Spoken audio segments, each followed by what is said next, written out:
In questa puntata vorrei affrontare un argomento che ritengo importante e sul quale mi piacerebbe darti almeno alcuni spunti su cui riflettere, nonostante per trattarlo in maniera esaustiva non basterebbero ore. Cercherò di spiegarti perché il nostro cervello a volte e per molte persone fin troppo spesso si comporta in modo non solo da creare dal nulla problemi con noi stessi e con gli altri, ma anche da costringerci a rimanerci dentro molto a lungo, inficiando la nostra qualità della vita. Per questo breve viaggio mi avvarrò degli studi che ho fatto nell'ambito delle neuroscienze, incontrando vari autori di saggi che a mio avviso dovrebbero essere letti da tutti, dal momento che, una volta assimilati, potrebbero aiutarci davvero a non complicarci inutilmente la vita. La domanda a cui cercherò di rispondere è quella che molte persone non si fanno proprio, ovvero se la sofferenza che viviamo ha ogni volta un senso per la nostra crescita, ma soprattutto se è vero che dipende sempre dagli altri.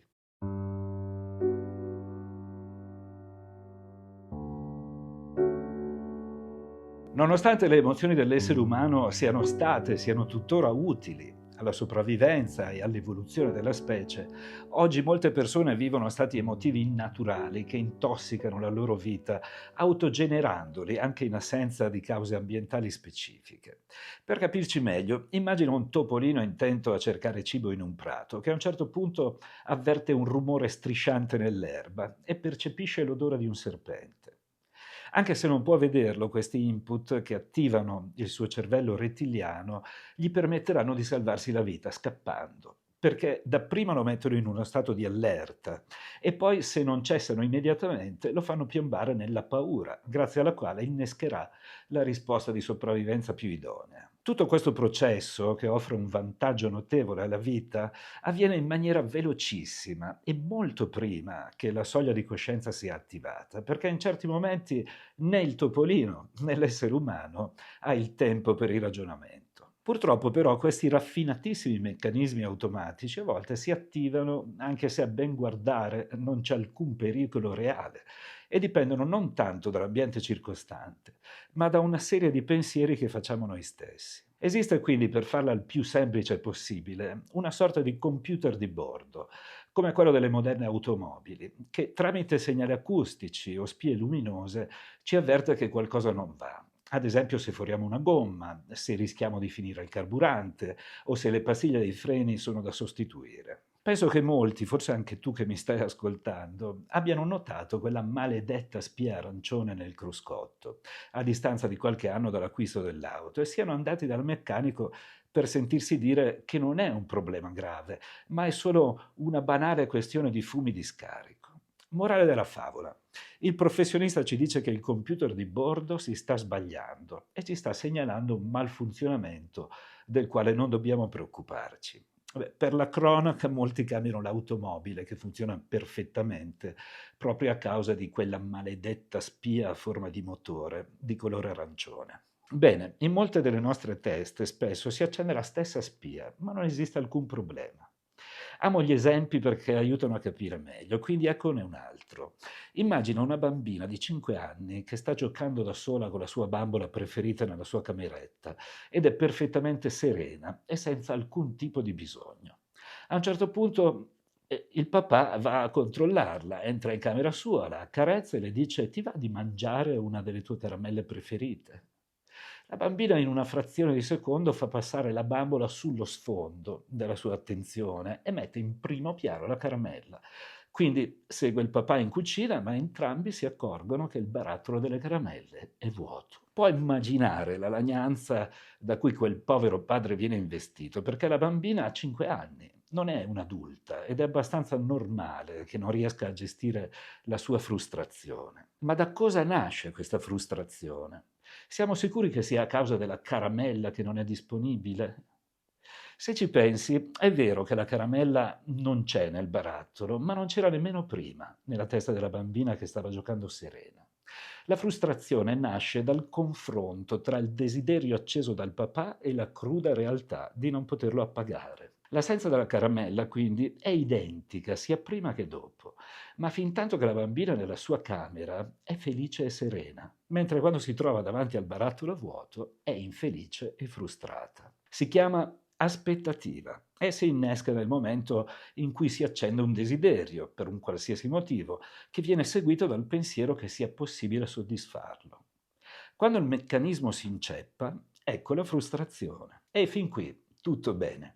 Immagino non ci sia tanto da capire. Chi come te segue questo canale non è certamente un bambino di 5 anni, ma ti invito a domandarti quante volte ti è capitato un meccanismo del genere, anche nella vita adulta. Posso dirti che personalmente lo incontro molto spesso nelle mie sessioni di coaching ed è il caso ad esempio di una mia cliente che chiamerò Giovanna per non usare il suo vero nome. Giovanna è una bella e piacevole signora, molto elegante, sulla sessantina. E dopo la separazione dal marito avvenuta parecchi anni fa, è sempre rimasta single, godendosi amicizie, appuntamenti mondani e conducendo una vita relazionale che la faceva stare fondamentalmente bene. A un certo punto incontra Alberto, coetaneo, altrettanto colto ed elegante, ma impegnato in una relazione appassita, come dice lui, con una moglie che considera da anni come un soprammobile con la quale ancora convive e dorme nello stesso letto. Inizia tra loro una relazione clandestina e dai primi momenti Giovanna vede in questo uomo un modello perfetto per le sue esigenze emotive, finendo per coinvolgersi sempre di più. Alberto invece mantiene sempre il piede fuori dalla porta della relazione, sostenendo che vorrebbe una relazione facile senza problemi, senza troppo impegno, continuando a tenere il tutto nascosto alla moglie. Giovanna accetta la cosa, pur di non perderlo del tutto, e la relazione, che definirei yo-yo, fatta di avvicinamenti e allontanamenti, continua per oltre un anno, senza mai passare alla luce del sole e relegando Giovanna nel ruolo di amante nascosta, ruolo che lei stessa afferma di non aver mai voluto. Come la bambina con la caramella, Giovanna, prima di conoscere Alberto, stava piuttosto bene da sola. È stato solo dopo averlo conosciuto che si è creata delle aspettative, peraltro molto irrealistiche, vista la franchezza dello stesso Alberto, ed è finita con lo sbattere la faccia contro la realtà di non poter esaudire il desiderio di una relazione alla luce del sole. Alberto non c'era prima e nella pratica non c'è nemmeno adesso, almeno per come lei vorrebbe che ci fosse. Ma prima Giovanna era serena, adesso invece sta soffrendo. Quando l'immagine ideale che è stata costruita dal nostro cervello in autonomia si scontra con un'immagine reale completamente diversa, è naturale che si accendano una serie di emozioni che portano alla sofferenza. Ciò che ci fa soffrire non sono tanto gli eventi, ma la differenza percepita tra ciò che ci aspettavamo e ciò che la realtà ci ha portato. È l'inevitabile confronto che facciamo tramite i nostri pensieri a fregarci, ma tutto dipende dal fatto che a monte non siamo stati abbastanza lungimiranti da valutare in maniera adulta il fatto che non è così facile che gli altri si allineino esattamente alle nostre aspettative e che i loro barattoli di caramelle possono essere vuoti. Anziché prevedere un piano B, ci ostiniamo a credere che il piano A debba funzionare per forza. E quindi Giovanna è da un anno che ha la benda sugli occhi e non vuole nemmeno prendere in considerazione che Alberto sia qualcosa di clamorosamente differente da ciò che lei si aspettava che fosse. Si sta comportando come quella bambina che si lagna perché le caramelle sono finite, con la differenza che si è creata lei stessa il desiderio. Non c'è stato alcun papà che è entrato nella sua cameretta e le ha detto vieni che ti presento Alberto, l'uomo perfetto per te. Piuttosto che prendere al più presto le distanze da una relazione del genere, molte persone scelgono di rimanere disponibili, di amare, accettare e accogliere ancora di più, finendo col vivere una rabbia malsana e un senso di vittimismo lacerante, che dopo aver raschiato il fondo del barile che si sono costruite da sole, vomiteranno addosso all'Alberto di turno. In questi casi la sofferenza non ha alcuna utilità, diventa gratuita e non solo danneggia la qualità della vita di chi la prova, ma porta a complicare la relazione con gli altri. Nessun gatto si incazza o soffre perché il topo non si è fatto prendere, semplicemente si mette a cercare un altro topo. Nessun mammifero possiede un cervello che gli provoca sofferenza quando un desiderio non viene esaudito, ma per noi esseri umani è differente, perché abbiamo l'immaginazione tramite la quale accendiamo aspettative, spesso totalmente irrazionali. Non è scritto da nessuna parte che se amiamo una persona questa debba ricambiare il nostro amore, né che il nostro modo di amare trovi un rispecchiamento perfetto nell'altro. Eppure, davanti allo sconforto di un'aspettativa frustrata, anziché mettere in discussione l'aspettativa stessa, cerchiamo un colpevole per dimostrare a noi stessi di essere vittime innocenti, quando siamo stati a tutti gli effetti co-creatori di quanto è accaduto. È più comodo, in fondo, il ruolo della vittima, che ci porta a vedere solamente nell'altro la responsabilità dei nostri sogni infranti. Ma abbracciare questa comodità, purtroppo, ci porterà a ricommettere gli stessi errori in futuro.